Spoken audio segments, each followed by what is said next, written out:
Hello दोस्तों, स्वागत है आपके अपने YouTube channel crack UPSC with me. तो दोस्तों, 12th फेल की इस कड़ी में हम आगे बढ़ते हैं और इसका पार्ट 2 जिससे जो कहानी शुरुआत होती है उसकी शुरुआत करते हैं। तो इससे पहले दोस्तों, आप अपने यूट्यूब चैनल को सब्सक्राइब कर लीजिए और लाइक भी कर लीजिए, ताकि अगला जो नेक्स्ट वीडियो आएगा स्टोरी का, जो पार्ट 2, 3, 4, तो वो सीरीज जैसे ही मैं अपलोड करता हूँ तो आपको नोटिफिकेशन मिल जाएगा। तो दोस्तों, शुरुआत करते हैं पार्ट 2 12th फेल का। बहुत ही शानदार है दोस्तों, और मन लगाकर सुनना और कंसंट्रेट होकर सुनना। बहुत ही शानदार स्टोरी है दोस्तों। सुनने के बाद आपके अंदर एक अलग ही एहसास होगा।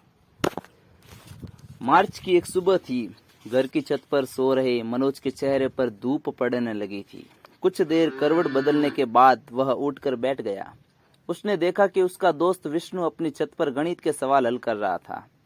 गणित के सवाल तो मनोज को भी हल करने चाहिए, क्योंकि आज 12th का पहला पेपर गणित का ही है। लेकिन उसे सवाल बिल्कुल समझ नहीं आते। फिर भी उसने पास पड़ी गणित की किताब उठाई और पढ़ने की कोशिश करने लगा। मनोज अपनी तारीफ से बहुत उत्साहित होता है, इसलिए जब उसने देखा कि उसके घर के सामने के कुएं पर मोहल्ले की महिलाएं पानी भर रही हैं, तो उन्हें प्रभावित करने के लिए वह छत पर टहलते हुए गणित के सवाल ऊंची आवाज में पढ़ने लगा। महिलाओं तक उसकी आवाज पहुंच गई।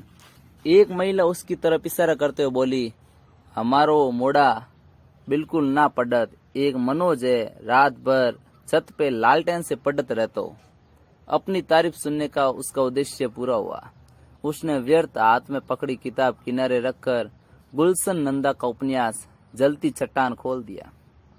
रात को 1 बजे तक लालटेन की रोशनी में पढ़ने के बाद भी उसके क्लाइमैक्स के कुछ पेज रह गए थे। उसने 10 मिनट में उपन्यास पूरा किया और बाहर कुएं पर आ गया। महिलाएं अभी भी पानी भर रही थी। एक बुजुर्ग महिला को कुएं से पानी खींचने में कष्ट हो रहा था। मनोज ने उसका कष्ट देखकर उसकी बाल्टी भर दी। पुरस्कार में उसे महिला का आशीर्वाद प्राप्त हुआ। लल्ला, तू फर्स्ट से पास होएगा। तब तक उसके सहपाठी विष्णु के पिता पंडित कालीचरण आ गए।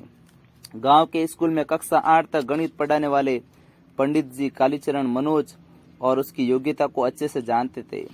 उसे देखते ही वह बोल पड़े, परीक्षा की तैयारी कैसी है मनोज? गणित में पास होना मजाक नहीं है।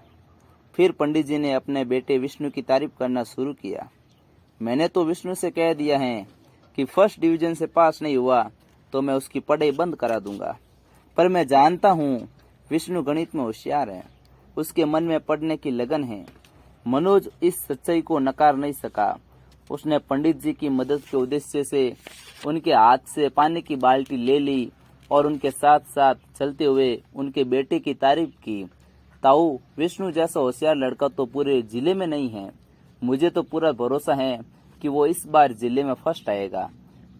यह कहते हुए मनोज की आंखों के सामने उसके पिता की धुंधली छवि आई और फिर अचानक विलीन हो गई। हल्की टीस उदासी के रंग में उसके चेहरे पर दिखाई दी। मुरैना जिला मुख्यालय से 30 किलोमीटर दूर जोरा तहसील से सटे बिलग्राम में दिन की शुरुआत हो चुकी थी। सामान्य सा यह दिन नया सिर्फ इस बात में था कि आज गांव के कुछ लड़के लड़कियां 12th का पहला पेपर देने जा रहे थे। मनोज जब पंडित जी को उनके घर छोड़कर वापस आया तो उसकी मां दरवाजे पर 2 महिलाओं के साथ बातचीत में मग्न थी। मनोज द्वारा बुलाए जाने पर मां ने कह दिया, रुक जा, आती हूँ। परीक्षा का समय हो रहा था, इसलिए मनोज तैयार होकर परीक्षा देने के लिए निकल गया। बेटे को जाते देख माँ देहरी पर बैठे बैठे चिंतित होकर बोली, रुक जा मोड़ा, रजनी ने रोटी ना बनेगा, खाली पेट पेपर देबे मत जा। अपनी भाषा में माँ ने रोटी बनाने का काम 15 साल की बेटी रजनी को सौंप दिया था और खुद को चर्चाओं में व्यस्त कर लिया था। लेकिन मनोज की भूख प्यास आज मर चुकी थी। मनोज ने माँ की चिंता को अनसुना कर दिया और गणित की गाइड हाथ में लिए बिना कुछ कहे आगे बढ़ गया। यह गांव तहसील को जिले से जोड़ने वाली सड़क के किनारे बसा था, इसलिए आवागमन की सुविधा की दृष्टि से भाग्यशाली था। हर 10 मिनट में मुरैना से जोरा और जोरा से मुरैना आने जाने वाली बसें इस गांव से गुजरती थी। सुबह के 9 बजे बिलग्राम की पुलिया पर सवारियों की भीड़ बढ़ने लगी। मनोज पुलिया के पास बने मंदिर में हनुमान जी की मूर्ति के सामने जाकर बुदबुदाया, हे हनुमान जी, गणित में बेड़ा पार लगा देना, तुम्हारा ही सहारा है। हनुमान जी से गणित में पास कराने की प्रार्थना करके जब वह पुलिया पर आया तो वहाँ विष्णु और उसके पिता पंडित जी कालीचरण पहले से बस का इंतजार कर रहे थे। पुलिया पर बैठे लड़कों में से एक ने मुंह में भरी तंबाकू को थूकते हुए पूछा, पंडित जी, क्या विष्णु को नकल कराने जा रहे हो जोरा? पंडित जी विष्णु को परीक्षा दिलाने ले जा रहे थे। इस तरह का व्यंग्य सुनकर उन्हें पीड़ा हुई। वह नाराजगी के स्वर में बोले, न तुम लोगों ने कभी स्कूल का मुंह देखा, न किताबें पढ़ी, तुम लोग क्या जानो पढ़ाई क्या होती है। इतना कहकर उन्होंने अपनी नजर घुमाकर उस दिशा की ओर कर ली जहाँ से बस आने वाली थी। लेकिन हार मानना इस गांव में किसी ने नहीं सीखा था। पुलिया पर बैठे लड़के पंडित जी द्वारा किए गए अपमान से तिलमिला गए। पढ़ने का थानेदार हो तो कहूँ, मास्टर बन के ऐसे स्कूल में गिनती पहाड़े बुलवाएंगे। उनमें से एक लड़के ने सड़क के पार बने स्कूल की तरफ इशारा करते हुए कहा। मनोज ने देखा कि माहौल बिगड़ रहा है तो उसने लड़कों से कहा, मास्टरी तो बड़ी नौकरी है, मेरी लग जाए तो मजा ही आ जाए, पर उसके लिए 12th पास करना जरूरी है। तुम कैसे करोगे मनोज? सुना है इस साल एसडीएम नकल नहीं होने देगा। पुलिया पर बैठे दूसरे लड़के ने मनोज को नई जानकारी दी। मनोज को उम्मीद नहीं थी कि परीक्षा शुरू होने के पहले इस तरह की बुरी खबर सुनने को मिलेंगी, लेकिन उसने अपने मन को दिलासा दिया कि इस तरह से नकल बंद नहीं हो सकती। पिछले कई सालों से विद्यासागर उच्चतर माध्यमिक विद्यालय जोरा में नकल होती आई है। इसी नकल के भरोसे तो उसे 12th पास करने की उम्मीद थी। उसने अपनी 10वीं की परीक्षा भी नकल से ही पास की थी। तभी धड़धड़ करता हुआ एक टेम्पो पुलिया पर आकर रुक गया। टेम्पो की आवाज सुनकर मनोज अपने विचारों से बाहर आया। मनोज का दोस्त बल्ले टेम्पो चला रहा था। मनोज विष्णु और पंडित कालीचरण जी के साथ टेम्पो में बैठ गया। टेम्पो के पीछे बालाजी बस सर्विस की 52 सीटर बस भी पुलिया पर आकर रुक गई। बस में लगभग 70 सवारियां भरी हुई थी। फिर भी उसके 20 साल के दुबले पतले कंडक्टर को बल्ले का 3 सवारियां अपने टेम्पो में बिठाना अखर गया। कंडक्टर ने बल्ले से दबंग और धमकी भरी आवाज में कहा, क्यों रे, कितनी सवारी बिठाएगा रे? 3 सवारी एक्स्ट्रा बिठाई लिए, उतार बिने बे, मेरी सवारी है। पिछले कुछ महीनों से इस सड़क पर 3-4 टेम्पो चलने लगे थे। बस ऑपरेटरों को इस बढ़ती प्रतियोगिता से आर्थिक नुकसान हो रहा था, इसलिए बस और टेम्पो के संघर्ष बढ़ने लगे थे। तू काम कर अपनो, जे मेरो गांव है, बस ना चल पावेगी तेरी। बल्ले अपने गांव में शेर बन गया।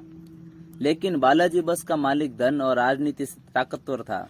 आरटीओ और थानेदार आर्थिक लाभ के बदले उसे संरक्षण देते थे, इसलिए उसका स्टाफ सीमा से अधिक सवारी ढोना अपना विशेष अधिकार मानता था।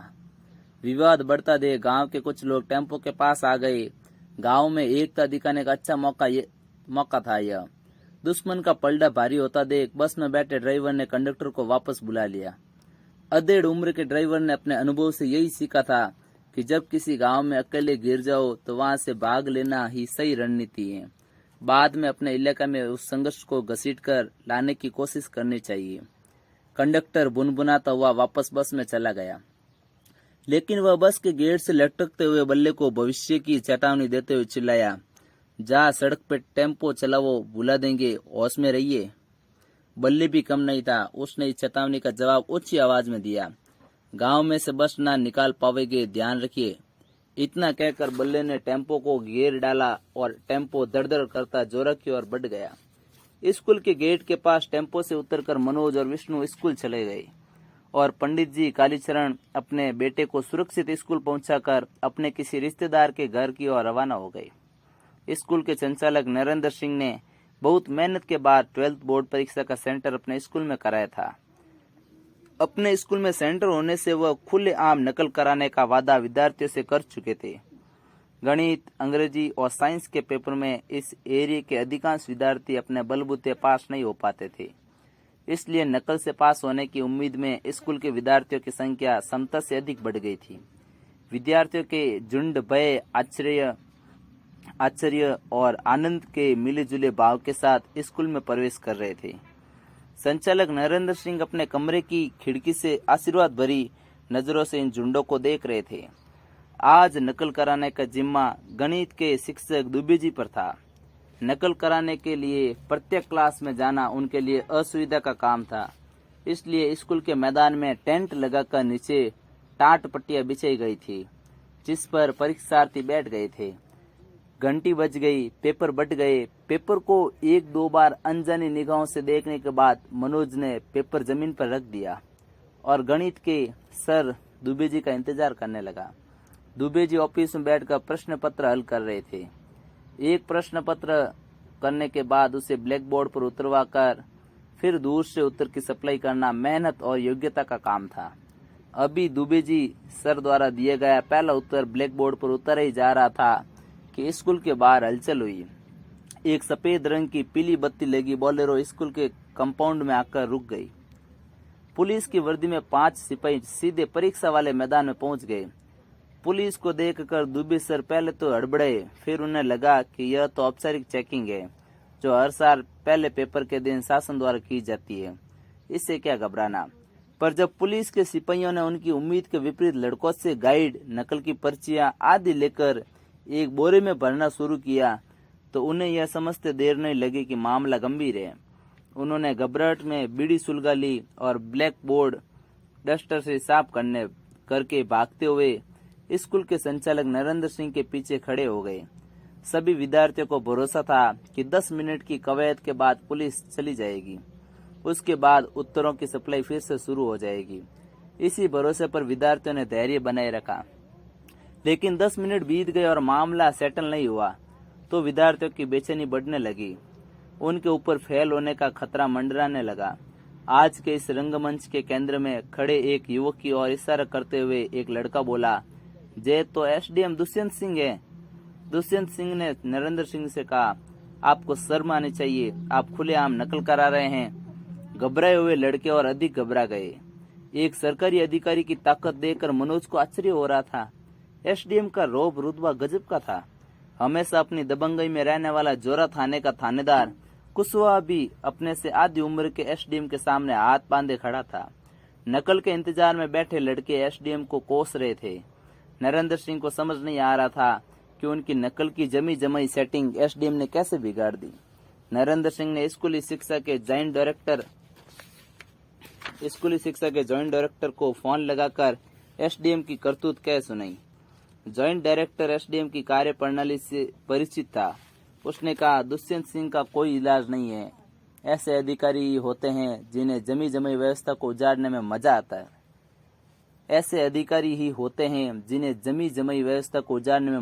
है। जोरा के बुरे दिन आ गए, मैदान उजड़ गया, विद्यार्थी चले गए, कॉपियां खाली छूट गई। पर जुझारू मनोज ने अपनी कॉपी खाली नहीं छोड़ी।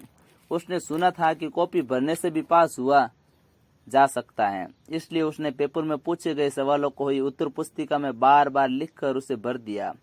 वह प्रश्नों के बीच बीच में इति सिद्धम लिखता जा रहा था, जिससे यदि चेकर चाहे तो वह इति सिद्धम मात्र पढ़कर सवाल को सही मान सकता है।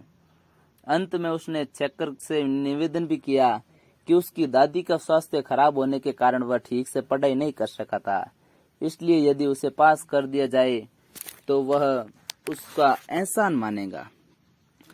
तो दोस्तों, ये इसका पार्ट 2 था और जो अभी नेक्स्ट पार्ट आएगा उसके लिए आप चैनल को सब्सक्राइब कर लीजिए। स्टोरी बहुत ही शानदार है दोस्तों।